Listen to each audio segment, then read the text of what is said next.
Hello WhatsApp, কী হচ্ছে এবার? আর এই সবার অবস্থা অনেক ভালো, আমার অবস্থা অনেক ভালো। চলে আসলাম আজকে নতুন টপিক নিয়ে।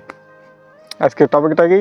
তোমাদের কাছে কঠিন অনুরোধ হলে বুঝিনি, আমার বুঝে আসে না। মনে করলাম অন্তত এইটা একটা পবিত্র মাস, রোজা রমজান মাস।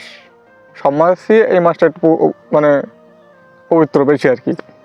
তো যাই হোক, এই মাসে মনে করলাম কেউ কারো কষ্ট দেবে না। অন্তত রোজা রমজান মাস একটা পবিত্র মাস যাচ্ছে, এই মাসে হয়তো কেউ কারো মনে কষ্ট দেবে না।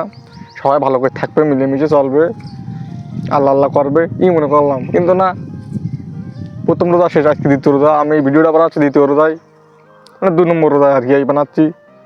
দ্বিতীয় রোজা 2 নম্বর বললে আবার তোমরা তো আবার অন্যদিকে চলে যাবে। 2 নম্বর মানে কি বললাম তার টেকনিক এরকম মনে করলাম, মানে আজকে এই দ্বিতীয় রোজা চলছে আর কি। তো দেখলাম আর কি কিছু কিছু মানুষ হলো, দেখো সবার কিন্তু আল্লাহ সবার ভালো অবস্থায় সবসময় রাখবে না, এটাই স্বাভাবিক। আজকে কারোর দেবে, কারোর কাছ থেকে কাড়িয়ে নেবে। এটা একটা পরীক্ষা, কঠিন পরীক্ষা এক কথায়। তো যাক, ওদিকে যাচ্ছি না, আমি যাচ্ছি আমি যেটা মূল যে জিনিসটা বলতে চাচ্ছি, যে সবার ভালো ইফতারি খাবার সামর্থ্য নেই মানুষের, সবার নেই। তো কিছু কিছু মানুষ ওই সোশ্যাল মিডিয়ায় দেখি প্রত্যেকটা দিন এই কাজগুলো করে যাবে। এরা এদের সতর্ক করে দেওয়া ও কাজ হবে না, ও আবার দ্বিতীয় দিন সে একই ভুল করবে, সে একই জিনিসও করবে।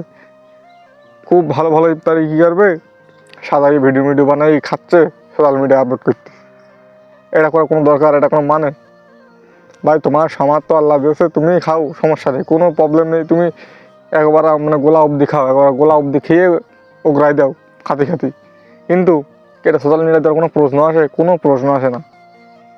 এটা দেখে তোমার ওই খাবারটা দেখে আরেকজনের ভিতরে একটা ক্ষুধা তৈরি হচ্ছে, একটা আফসোস তৈরি হচ্ছে যে আমি যদি খাতে পারতাম ওইটা। আমি তো করি, নিজে আরও 10জন কী করে না করে আমি তো করি, আমি তো আফসোস করি। এটা ঠিক?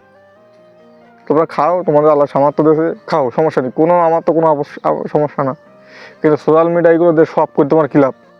সব করো সব, তো দেখো আমার আছে, আমি খাচ্ছি, বিশাল ব্যাপার, উরি বাবা রে, বিশাল ব্যাপার সেবার, এরকম কিছু একটা।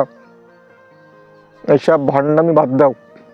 যদি একান্তই তোমার এত কিছু খাচ্ছে, একা খাও, গোপনে গোপনে খাও, করে ওপেনে দে, মানুষ দেখাইয়ে, এতে আমি মনে করতে না তোমার স্বভাব আসছে, আমি মনে করতেই না তোমার স্বভাব আসছে, বুঝলাম। তো এই উৎপাদগুলো অন্তত সোশ্যাল মিডিয়া এটা একটা মাস তোমরা দিও না, 1 মাস পরে যত পারো খাও, সোশ্যাল মিডিয়ায় দিও, ইফতারি করিও, যত পারো করিও, সোশ্যাল মিডিয়া তখন দিও, অন্তত এই একটা মাস দিও না, বুঝলে? এটা আকুল আবেদন আমার পক্ষ থেকে, আকুল আবেদন, বারবার করে বলছি, মানে বিনয়ীভাবে বলতে আর কি, খুব আকুলভাবে বলতে, আকুল বিনোদন তোমার কাছে, যে অন্তত এই একটা মাস সবটা বন্ধ করো, এই সবটা করো না। এবার ভালো থাকো, সুস্থ থাকো, টাটা।